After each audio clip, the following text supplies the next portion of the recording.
Hello and welcome to the Ministry of Miracles. I'm Arif Gilani. As we search for talent, we have found Daniel, a realist artist from Iran of Afghan heritage. So today I'm going to introduce Daniel in Farsi as he's most comfortable.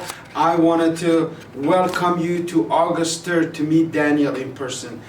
دانیل عزیز خوش اومدید. امروز من عارف گیلانی هستم و از طرف اینوکن اینترنشنال اومدیم این رکوردینگ رو انجام بدیم. میخوام توی 2 کلام ساده خودتو به همه دوستان عزیز آشنا بکنید. برای شما ممنونم که تشریف آوردین. علی لطفتونه.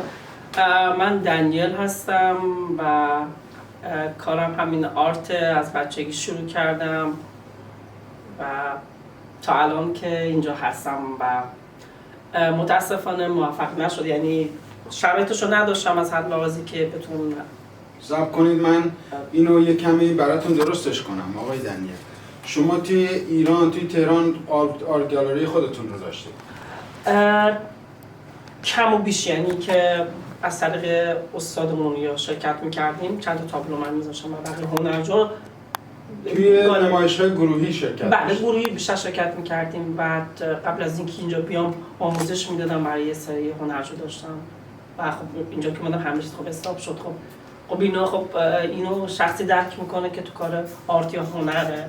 خب اینا خب باعث میشه وقتی که دیگه ادامه ندی خب افسرده میشی و مشکلاتی که خب اضافه میشه. که بگید یه کمی آقای دانیل از این تابلو زیبا بگید چه ظرافتی داره. همه جاهای این خانم ایزابلا هستش، درسته؟ بله ایشون ملکه کوین الیزابت هستش. سعی کردم که ریل کار کنم، یعنی زنده تر کار کنم.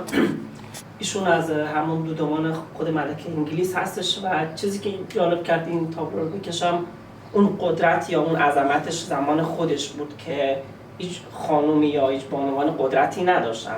ایشون پادشاه یا ملکه انگلیس شد و اون کاری که برای کشورش کرد خب برای من خیلی قابل ستایش بود که ایشون کشید.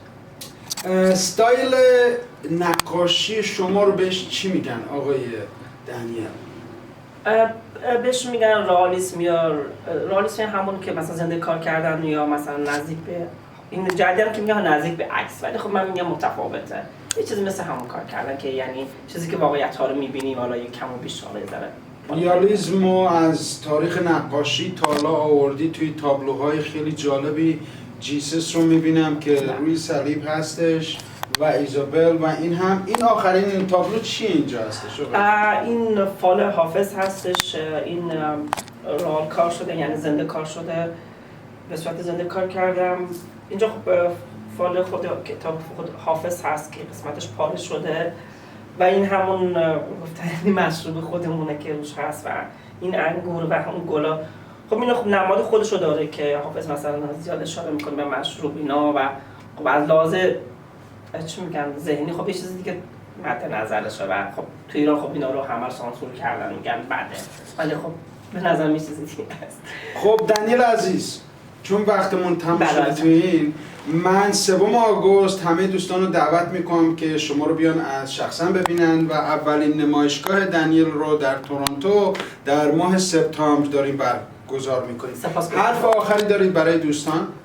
ممنون میشم از ساپورتم کنن و خوشحال میشم ببینمش. متشکرم. Thank you.